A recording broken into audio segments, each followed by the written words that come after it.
Hello, everyone. Welcome back to Breaking the Guard podcast. I am Robert Drysdale here with my good friend and co-host David Avilan, and with super Brazilian Jiu Jitsu champion, legend, Bellator champion, also great guy overall, Rafael Lovato Jr. Rafael, what a pleasure to have you on the show. It's great to be here. Thanks for having me, guys. It's an honor. You know, I have here two American Jiu-Jitsu legends, right? Well, what are you talking about? Three. That's right. Well, got a bunch of tough SOBs right here. Yeah, but at least with the gi, you two have both set the way for Americans, you know, so that's kind of a cool thing. And I think Lovato, I read up, and I guess we could start off with this on your podcast with Joe Rogan recently, where you were talking about the disease that you had. Mm-hmm. And man, what ordeal that you had to go through. Yeah. You know, like I'm trying to empathize with you and put myself in that situation. I'm like, Jesus Christ, like just stepping in there is just so much stress, because I know how we all are. You think about everything going on and all the repercussions that something could have. And then just to come out of that in a battle, you know, that it was, I mean, it's a true testament to your heart. So like, kudos, Thank man. you. Thank it's you. Definitely a good way to, at least for the moment, that's a nice exclamation mark in your career as transitioning from BJJ to MMA. Mm-hmm. Yeah. I mean, both you guys have fought MMA before. You know what it's like. I mean, it's the scariest thing I've ever done. You know, and I'm sure you guys would put it right up there, you know, in the top 3, if it's not number 1. You know, there's all that fear, the unknown, and it's just so raw, and all the unexpected, all the possible outcomes. You know, you really put it all on the line, and then to find out about that condition that I have, you know, just 6 weeks before the toughest fight of my life, and one which I was a big underdog, and you know, it was such a huge step up in competition. You know, against such a great all-around fighter that was definitely going to test me. You know, to have that going on and trying to process it and train at the same time was just, oh man, like I can't begin to describe. You know, like, I mean, you know, everything is about being confident, and your confidence comes from how well you're performing in your training, and making sure everything's clicking, your body, mentally, physically, spiritually. Well, you know, mentally and spiritually, I was a fucking wreck, and so naturally, you know, physically, things weren't clicking. I wasn't sleeping. I was stressed. You know, and beyond dealing with the news of what of the condition that I have, and trying to process that, and think about, like, man, am I just killing myself by doing this? You know, I mean, I had those thoughts. You know, beyond that, I didn't know if I was going to get approved to fight. So I'm trying to train and stay positive, you know, while processing my health, and then and keep working my ass off, and not know if they're actually going to give me the green light. I didn't know the fight was going to happen until 2 weeks before the fight. And so there was so many elements that were just so hard, and every bit of free time that I had outside of training, I was using it to see doctors, and you know, just do everything I could to get the information and get everything in place to send it in to the commission and get approved. And it was so difficult. And then inside of all that, I got injured as well, my hamstring. You know, I can go on and on and on, but it was an emotional roller coaster. I can't imagine. Probably not the same thing, but I can't imagine fighting under those conditions, because I remember when I tried out for the season of The Ultimate Fighter. I think it might have been season 9. I was trying to make 85, and then they did an MRI in my brain. They found like an aneurysm, right? And when they told me I had an aneurysm, you might as well have told me I had brain cancer and I was going to die next week, because I didn't know what to think. I don't know. Right. I don't know anyone with a brain aneurysm, and like, dude, I was just crying all day. You know, it's like, I'm going to die. How much time do I have left? You know, like, who do I say goodbye to? Like, that's what's going through my head. But later I found out it wasn't that bad. My case is not life-threatening. but I can't imagine having that thought process and being like emotionally worn out from just the notion of having an issue like that, and then having to prepare for a fight at the same time. So like, man, like kudos for toughing that out, man. That's got to be probably the hardest moment of your life, and I doubt you'll ever go through anything that hard.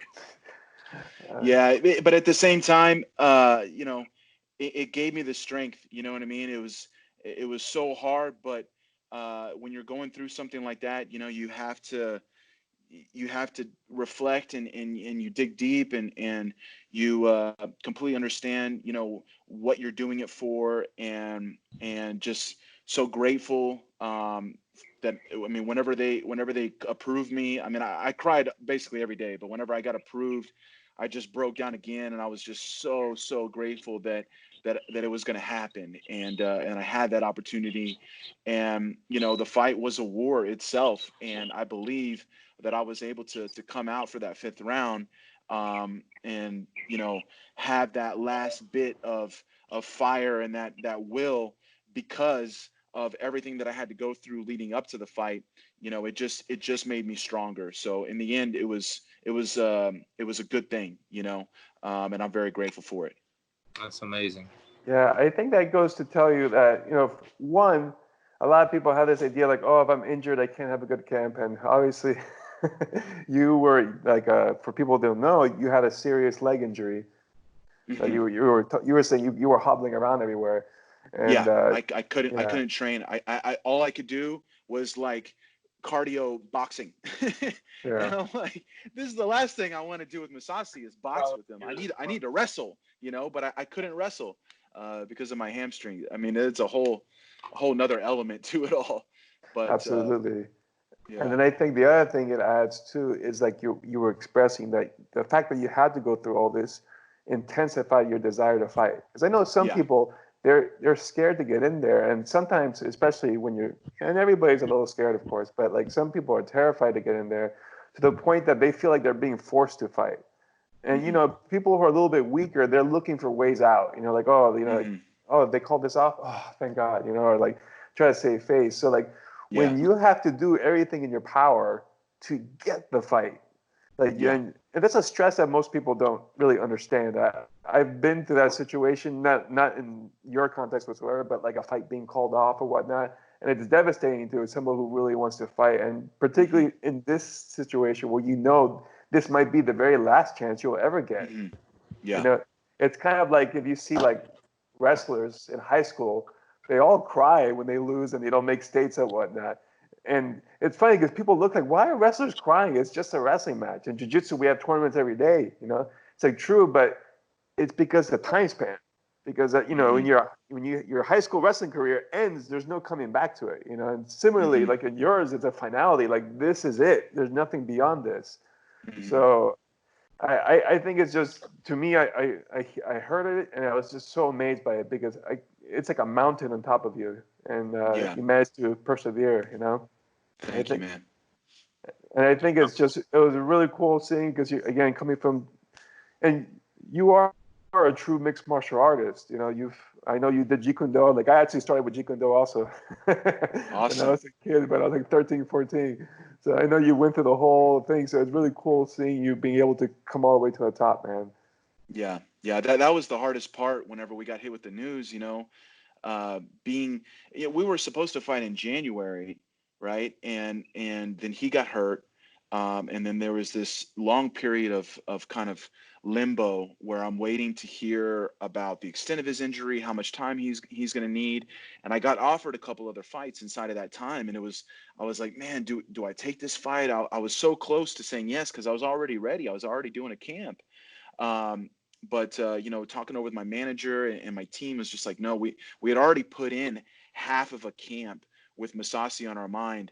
It'd be really hard to focus properly on someone else at that point.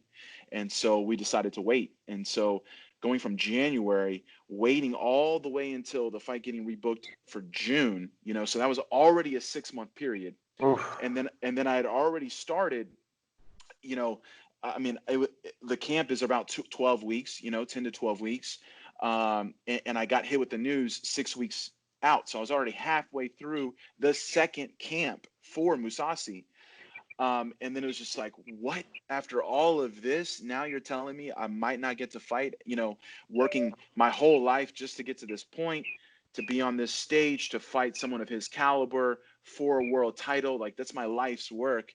And now maybe it's not going to happen, and on top of that, maybe I might be having brain surgery one day, you know what I mean? And all the other stuff. I mean, it was something else, but, definitely nothing but gratitude for my health, and that I got that opportunity. I got to be up there with my team and my family, and get our hands raised, and have that belt for us. Awesome. So, Rafael, like we've known each other. Me and Rafael go way back. Rafael, for a little piece of history, Rafael beat me twice when we were kids. Right? I would have been like 15, 16 or something like that. Yeah, Rafael 20 years ago. Big when he was 15 years old, by the way. Like I was. He's a big kid.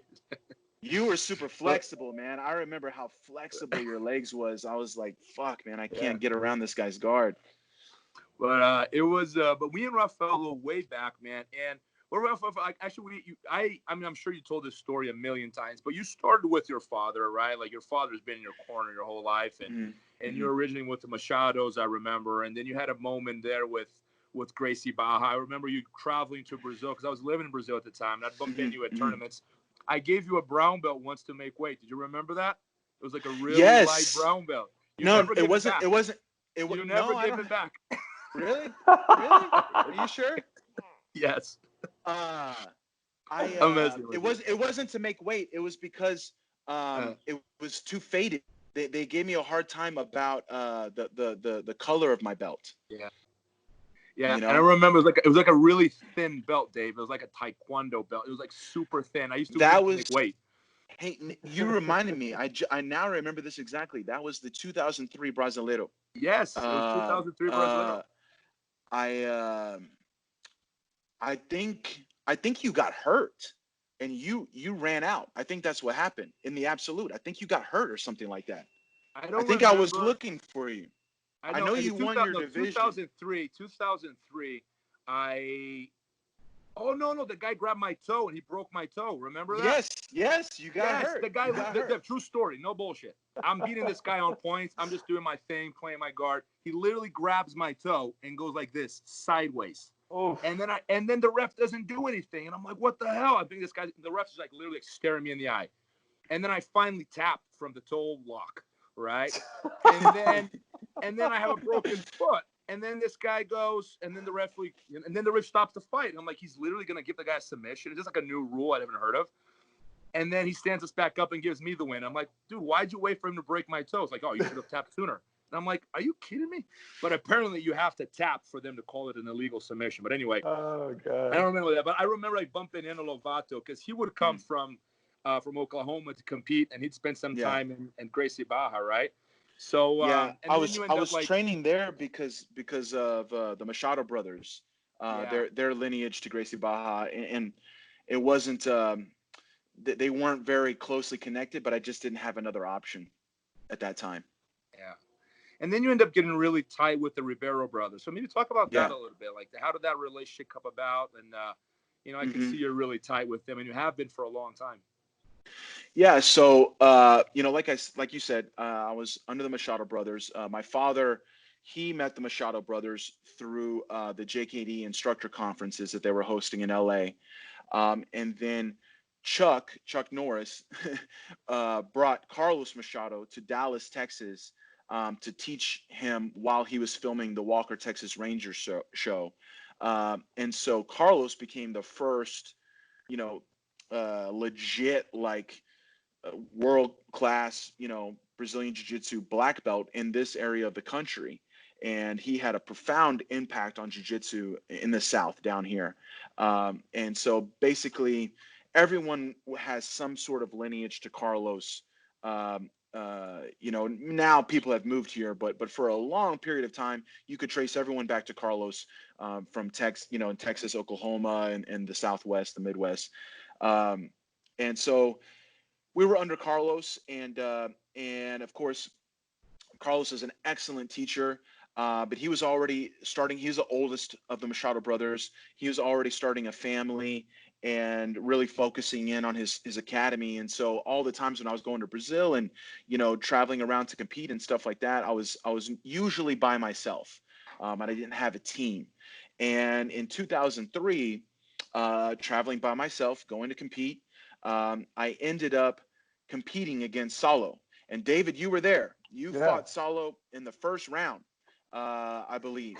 Yeah, and, that was a sucky time for me because I didn't I didn't know what I was getting into. Yeah, well, and Saulo was already, I mean, he was already a legend. He was already a multiple-time world champion, and but I remember you being there, and we were on opposite sides. You had him early, and then I managed to fight my way to the finals, and I actually competed against one of Saulo's black belts in the semifinals, and I was losing on points, and was able to come back and submit him. And so then I earned my spot in the finals whenever it was kind of like the vibe was already kind of going around that they were going to end up closing it out and sharing the money and everything. And so I spoiled all their plans. And then I was really, really nervous going into the final with Saulo. Just felt like, man, I was intimidated. And I knew he was coming to take my head off after beating his guy. But it was a beautiful match. I was able to survive for a good bit. My guard, you know, gave him a little bit of trouble, but at the end he mounted me and submitted me, which was, you know, to be expected. I was just like 19 at the time, and so anyways, later on, a few months after that, he was super nice to me, super cool to me at that tournament. And then a few months later, I was in Brazil and we were at the Copa do Mundo. I know you remember these days, Robert, when there was the CBJJO and the CBJJ. And I was competing at the Copa do Mundo, and Saulo didn't compete that year, and he was just coaching. And so he was very approachable. I saw him sitting there coaching somebody, and after he was done, I went up to him and I was like, you know, I called him Mr. Ribeiro at that time. I was like, "Hello, Mr. Ribeiro, good to see you," you know, and I was just being really respectful. And you know, Saulo, "Hey, my brother, you know, good to see you." And he's like, "Where are you training?" And da da da da. And I'm like, "Oh, I'm training at Gracie Baja." And he's like, "Oh, okay. Well, you want to come train with me?" And I'm like, "Yes, I would love to. It'd be an honor." He's like, okay, here's my card. Call me on Monday. I'll come pick you up, you know? So it was really awesome that there was the Copa do Mundo at that time, because if it would have been the Worlds, if I had just seen him at the Worlds, I would have been going home like the next day, you know? But because it was the two tournaments, I fought the Copa do Mundo and I had like 2 weeks or a week. I don't remember. But there was, you know, space in between the next It was tournament. 1 week. It was 1 week in between. 1 week. Yeah, 1 week. And so, you know, it was perfect. So it gave me the opportunity to see him, and then he invited me. We connected, and sure enough, I called him on Monday, and he came right up, picked me up from my hotel, took me to Copacabana, and we ended up training. And I spent that week with him. I went there every day, like up until Thursday, and then it was time to rest for the next weekend of competition. And I just immediately fell in love with it. Like, I could see his passion and his knowledge, and he was so open with sharing techniques and you know, just jiu-jitsu, like just really breaking it down for me and some of the other American guys that I was with. And it was really odd, surprising for all of us, because at Gracie Baja, we really didn't learn anything at that time. Like, you know, Robert can probably attest to this, but there was a bit of, you know, pride and oh, he's a gringo, you know, we're outsiders. We didn't really get brought in to be able to learn the real jiu-jitsu. You know what? You know? One thing that, and you and this goes with what you're talking about. Gracie Baja was a lot different 15, 20 years ago. Like, people don't realize now it's guys like Braulio and Homolo, and they're super cool, and they're the faces of Gracie Baja. So people think, but it wasn't always like that. Like, no one liked them. Like, I remember 20 years ago, like, that was the Playboy team. Like, no one liked them. They were hated. And they had that attitude because they came from the wealthier neighborhoods in Rio. Mhm. So everyone from the suburbs Yeah. hated them. Everyone from the countryside hated them. And the foreigners hated them too. So pretty much they were hated by just about everyone except for the Gracie Bai. They were very tight, but they were Yeah. they were a difficult crowd. Yeah, and they were very used to foreigners. Baja was, like you said, the nice neighborhood of Rio, and so normally when people travel to Rio to train, they'd want to stay in Baja where it's really nice, and they would train at Gracie Baja. They were very accustomed to foreigners and outsiders coming, and so it wasn't a big deal to them. They weren't like trying to make friends. It's like, okay, a new wave of people are coming through. We charge them whatever we charge them, and they stay for a little bit, they compete, and they go home. When I went to Salos and he invited me there, it was the first time like we're really learning, because at that time at Baja, it was just training. There wasn't really a class. And so we were really learning. He didn't charge me anything.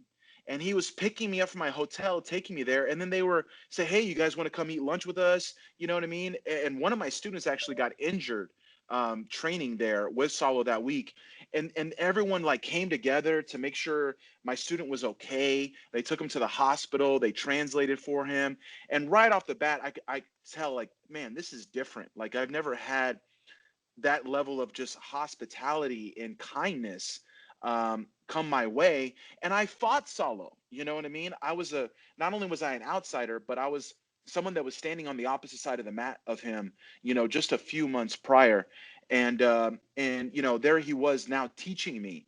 And so it just like really shocked me. It stood out in my mind. Like, that was the experience of that Brazil trip, was getting to go to Salos Academy and make that connection. And when I came home, I told my dad all about it. I said, Dad, we got to bring him for a seminar. It was amazing. And so a few months later, we had him out for a seminar, and that was it. That was all she wrote. He stayed all week. We trained every day. He invited me to come to Brazil to train with Shanji. They were kind of in between the U.S. and Brazil at that point. And Shanji was in Brazil getting ready for the Worlds and all that. He said, go to Brazil, train with my brother every day. We're going to do all the competitions together. And as soon as I started doing that, I was like, man, I found my team. And he became my mentor to help me accomplish my dreams, basically. Nice. Yeah, I think I was around when that first started. I know I competed against you the first time in a Grappler's Quest. I think that's Yeah, 05. Yeah, and it was around then, because I saw that they were in your corner, I think, right? Yeah. Yeah. 04 was when things started happening with us, and then yes, 05, we had our hour-long oil wrestling match that didn't get anywhere. What happened? I didn't know about this. This is all news to me. I think we have the longest Grappler's Quest match in history. I think there's only one grappling 100%. Match. Only one grappling match longer, which I think was recently Keenan and Gordon when they did the no time limit. I think it went like 90 minutes long, but or maybe one of those Gracie, challenge matches like the Henner and Huron used to do. Maybe one of those went for over an hour too. But we're up there, top 3 for sure. Yeah, I was in the Henner match, or I grappled with Henner, and there were no time limit match. They didn't. Only Jeff Monson and Hiron had a long match, but I still don't think it was 58 minutes. And mind you, our 58 minutes was a tough 58 minutes, because I was essentially just knee cut spamming, trying to knee cut fast and throw cartwheels every so often. And Lovato's guard is pretty much unpassable, with legs flying around everywhere. And it was a weird rule format, because they did it was like ADCC rules for the first 8 minutes, and then it went to overtime, and then it was supposed to be first point wins. Neither of us scored a point, and then they're like sudden death, first to score points wins. Now, mind you, the first 9 minutes, neither of us scored a point, so it wasn't like it wasn't going to happen, So it went like 55 or 56 minutes. Yeah. And I remember at one point I got pissed. I started yelling at people, and then I think Mark Lehman started taunting me, and like Mark Lehman pissed me off because he taunted me. I'm like, oh, you know what? Fuck Mark this. Lehman's pissed everyone off at some point. Yeah, I don't think he did. He has. there's a person on the planet he hasn't pissed off at some point. Yeah, because he had made a comment because I was about to walk off the mat because I was like, I felt like I had it scored and they didn't give me the score. So I'm like, that's it, I'm done. And then he goes, oh, he's a quitter. I'm like, oh no, I'm not a fucking quitter. I'm like, all right, let's get to work. But then it was like 50 minutes later, and then they said, oh, we're gonna change the rules to first advantage. And then I ended up winning by like an advantage, you know. But it's just like, it was just a ridiculous rule. Yeah, you're too tough to sweep. I you know, at that time, you and your brother were really killing the scene back in those days. You know, with kind of being one of the first ones to really have that hybrid of wrestling and jiu-jitsu. You know, you had some dangerous submission attacks, leg locks, guillotines, and good guard passing and back takes and stuff like that to go along with your wrestling. You know, and you guys were beating all the black belts back then and giving us all fits.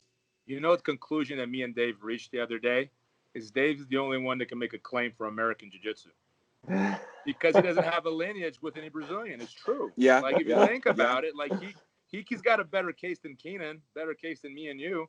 He's got a better case than anyone else, like Mike Mutsumetsu, you name. Like you trace him back, like not even a generation ago, they had a Brazilian teaching him. Like Dave actually, you know, him and his brother, they were their own coaches, you know, like they're their own. Yeah. Like, you know, really, like if you think about it, like that's they were, because I remember back, and I used to watch Dave at, you know, I knew he had like a strong presence at Naga, and I remember in 2005, and it was always, you know, like you can see they had like a really strong wrestling background, but with submissions, you know. So I always wonder, like, what style was that? Are these guys catch wrestlers? Or what was the origin, you know? And it was just, you know, it's like this own little lineage in full Florida. Well, it was just pretty much, I started with Jeet Kune Do, like I was saying, and then like after I started watching the UFCs, I would root for the Jeet Kune Do guy, but unfortunately there was I handed to him. I was like, damn, why is it not working? You know, why is it the traffic, you know, coming to impact?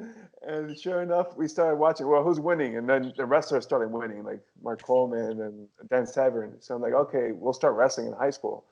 And after I did wrestling in high school, my brother had met up with a coach, this guy Randy, who was kind of ahead of his time because, like, back in 1983, he was already doing a judo black belt, taekwondo black belt. He was training boxing. He had done some seminars under Hickson Gracie. So, like, he was already mixing everything back in 1993, and we met him like in '98.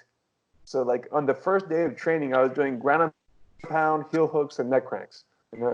So, like. We just had our early the essentials. Only the essentials, right? Yeah. So like when I started training, like everybody said, "Oh, it's like a college wrestler." Like, dude, I was just a high school wrestler, but like the wrestling level in jiu-jitsu was so low that even as a guy, as a high school, and I never even made states in high school.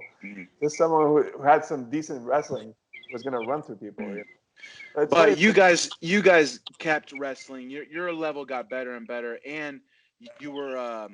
You know, just very strong willpower. Both of you guys were really tough and you were always there for each other. So having like that loved one in your corner, you guys could connect to each other with the coaching. I remember how well you guys would coach each other and always have a game plan. And even though your game was, you know, simple or basic, you put it together very well, and you don't need much. I mean, no gi, there's not a lot to do anyways.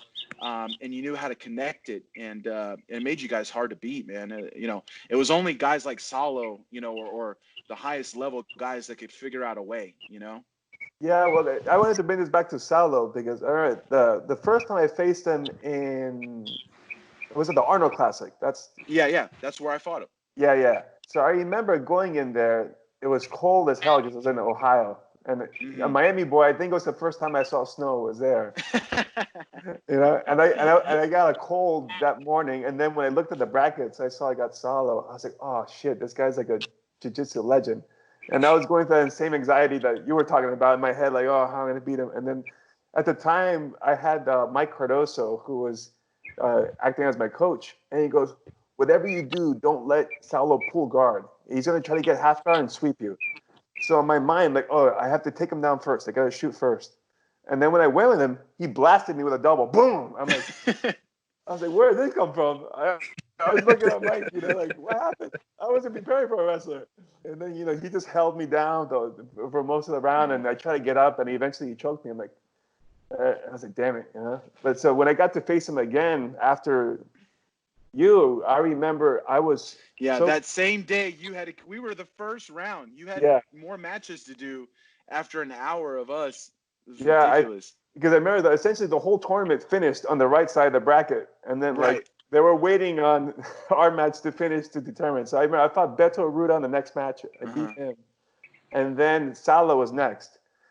And I remember Salo was trying to be cool with me. He goes, "Hey man, you don't have to prove anything, like don't compete." But I was like still like pissed. I'm like, "No, I'm coming for you." He said, "Okay," but I was so determined to win. There was the one time I told myself, I will trade my life if I can win against Salo.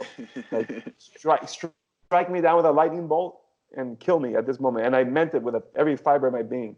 So I grappled with everything I could. I got one good lateral throw on him. That was about it. He ended up beating me by, I think, a takedown and a guard pass.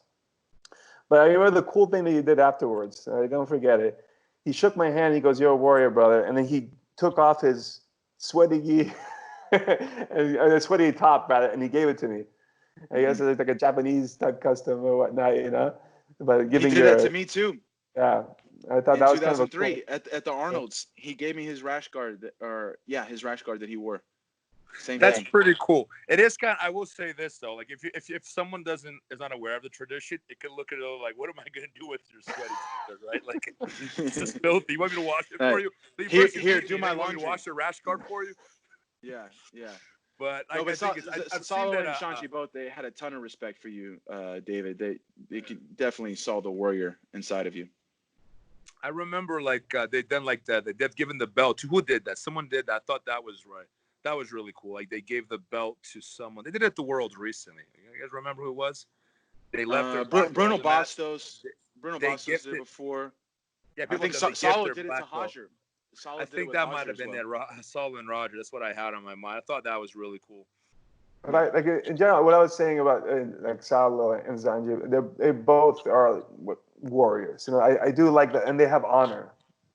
So you allied yourself with good people. And obviously it shows in the results. You've done really well for yourself. Yeah, I'm very blessed. So Lovato, go ahead, Dave. Oh no, go. No, I was just gonna ask Lovato because Lovato's he's done so well, giing, no giing. Now he's a Bellator champion. What's next, man? Like what are your ambitions moving forward, man? Like do you want to keep fighting? Do you want to move into coaching or other projects? What's what lies ahead, and what is it that you dream about when you go to bed, man? Like what's the next frontier? Man, there's still so much. The biggest thing that I had on my mind, especially after winning the belt and everything, was getting the academy of my dreams, the school of my dreams, and we were able to lock that in basically right after. And I spent all the second half of last year renovating and preparing and actually getting in this space. This is my office, and you can look out this window here, and that's my main room. The back room. There's a front room too. And so, just really taking my school to the next level, becoming, an even bigger sort of, how would I say, just impacting our community more here in Oklahoma City. We have so much history. My father started our school 27 years ago in 93. And, just wanting to keep building and reaching our potential and hitting that next level. So that was the main thing. And we had our official grand opening at the end of February, 2 weeks right before we had to lock the doors. So that was really, really tough. And so it's like I had the whole thing with my brain and having MMA sort of taken away from me right after I climbed the mountain. I got to the top and I'm like ready to reap all the benefits of being a world champion and make better money and fight in bigger venues. I was dreaming of Madison Square Garden in Japan and LA and all these places I wanted to fight at, and hold that belt for a long time. And then I kind of like felt like that was taken away from me because I could no longer get approved by commissions. Europe decided that I shouldn't have fought. I shouldn't have been allowed to fight for the title. And they said I wouldn't be allowed to fight there anymore. And then California said no. And so all that got taken away. And then I'm like, okay, it's fine. I have my school, I still have jiu-jitsu. I can do jiu-jitsu. I have my students, I just focus in on that. And then boom, quarantine hit. No, you can't do jiu-jitsu. You can't teach, and I'm like, man, I hit a pretty rough patch there in the beginning of the quarantine. But I've had another, couple projects on my mind that I was waiting for the time and the right moment to get into, and I jumped into those. One of which being a book, and so I've actually started on my book. I've got everything in motion. I've been really working hard on that during this time, and I'm excited to get that out around the end of the year. And just taking everything to the next level as far as like teaching and making that positive impact. It's all about giving back now and sharing from my journey and my experiences, talking with guys like you, doing these podcasts, and just putting more and more, positive content out there. I've been trying to, I did a Facebook group, and, when the quarantine first hit, and just putting a lot of stuff out there for the people that joined my group. I've been doing a lot of videos and filming and teaching, a lot of live stuff, and I'm going to keep competing. Always. I'm actually competing next weekend. Fight to Win is coming back. No spectators, just streaming for full grappling. And I'm going to make my return to the gi after 3 years away. So I'm super excited to get the gi back on. I'm always going to be competing. I know it's not the same as you get older, but I have to. There's just a part of me on the inside of my heart that has to have a challenge. And I'll be doing the master stuff until they put me in the grave. Like I have to do it, and I want to start a family, and I want my kids to grow up seeing their dad challenge themselves and know that you got to get outside your comfort zone. You got to put it on the line. And so I'll be competing as much as I can, and it's still my goal and my hope, my dream. I was actually going to go to Vegas in March and visit the Cleveland Clinic, but I'm going to see more doctors because my condition is so rare. There's no information out there of MMA fighters or boxers, extreme athletes having this condition, and what exactly is the risk. Of course there's an extra risk, but a lot of the doctors that I'm seeing, the most experienced doctors, in fact, are saying that the risk is very minimal because the location of my cavernoma, of the sort of the buildups of these vessels that I have in my brain, they're in a very safe location.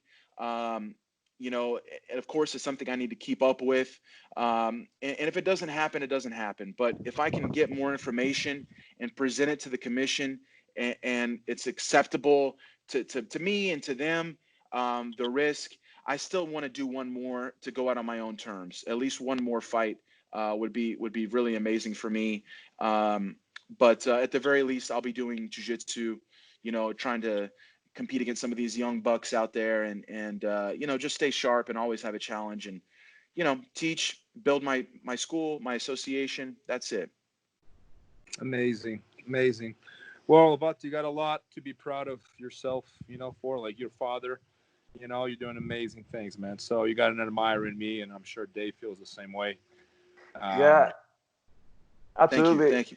I think it's pretty cool that you'll be making a return to grappling. Like, I know when we were competing, like in those grappling quest rings, there wasn't any money in grappling, and now there's money in here. So Yeah. So I'm looking at it, I'm kind of envious. I'm like, damn, I wish this was around when I was competing like in like 3 tournaments a month, you know. Make the comeback, Dave. Let's go, man. Let's go.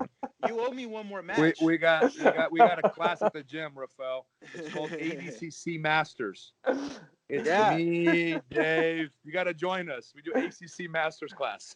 Let's do it. It's beautiful. Hey, now's the best time. You know what I mean? Because we're in a different headspace. You know, we can be so much more grateful. You know, and just really see the beauty in our journeys and what we're doing and learn. And it's not like, you know, a loss or whatever. Of course, we're always there to win, but it's not make or break anymore. You know, life is already beautiful and amazing, and I can appreciate it so much more. The matches that I was doing in between my MMA fights, you know, I was still staying pretty active.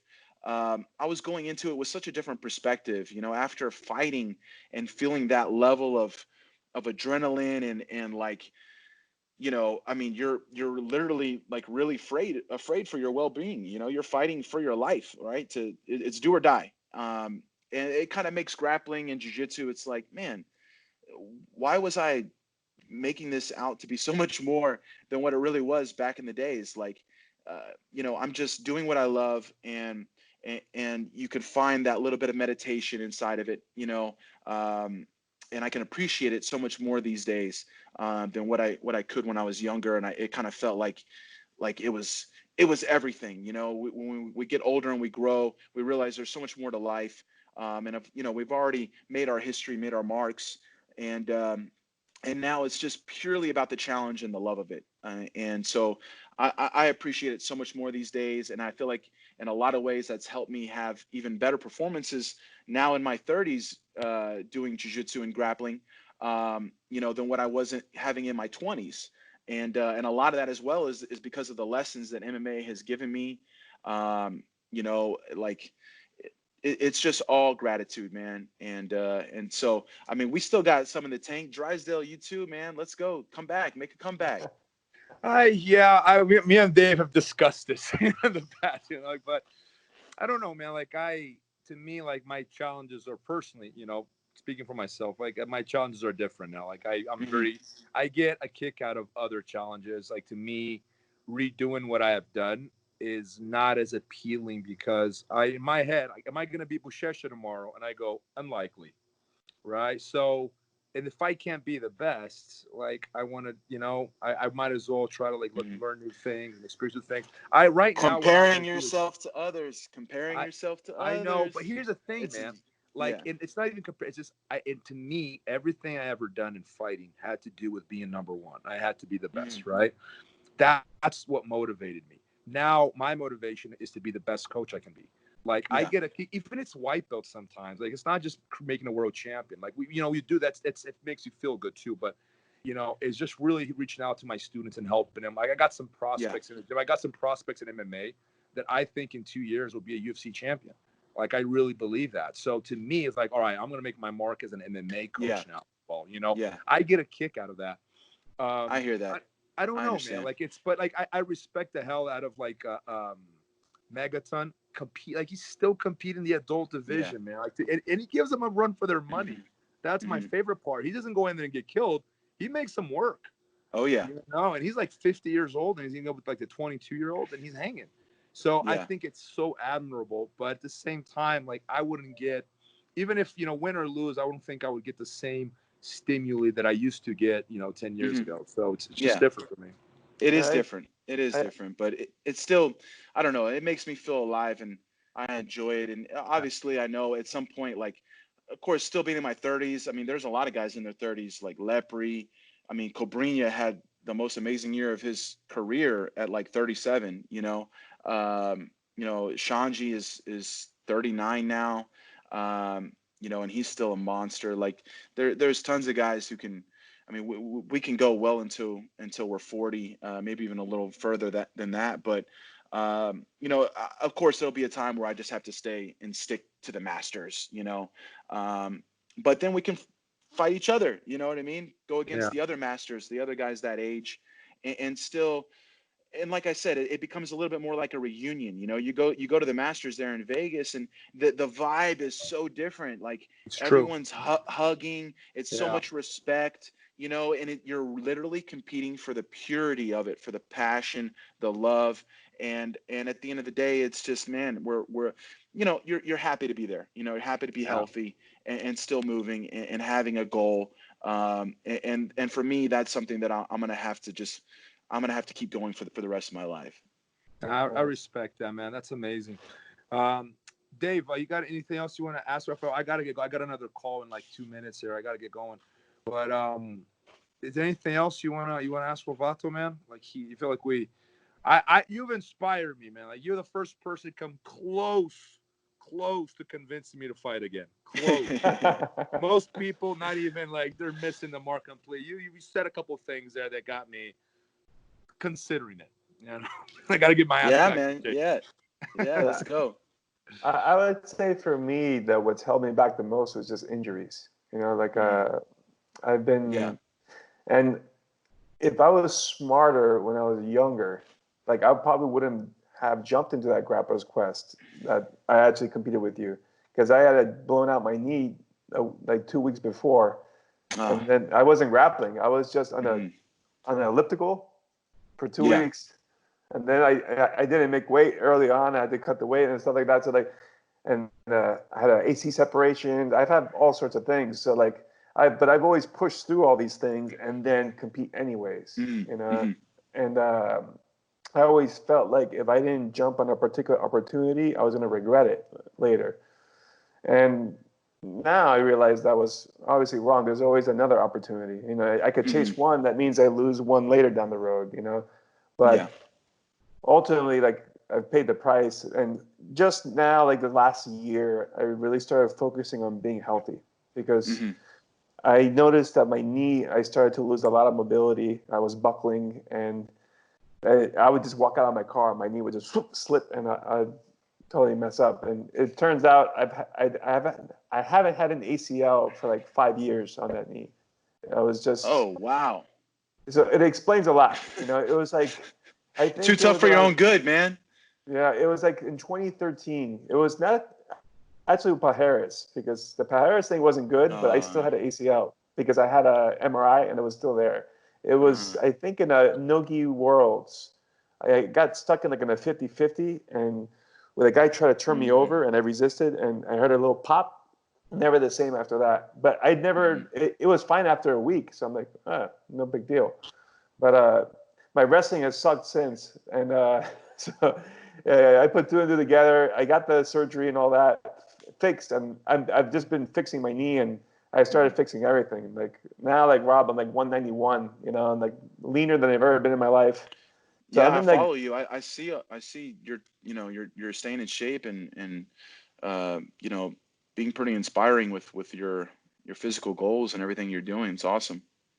Yeah, like I document everything. So like I'm just trying to be. But everybody tells me, "Oh, when are we going to see you back in the mats?" I'm like, no, I'm just trying to get healthy. Yeah, I've been unhealthy for so long, just trying to force myself into something.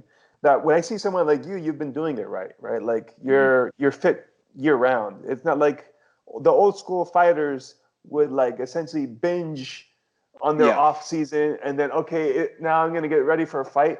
Like the first 6 weeks is just dieting and cutting weight, and trying to get into shape rather than being in shape year round. So I think you got to live the lifestyle, the martial arts lifestyle. Always, practicing, moving, and learning, staying healthy. But it's hard.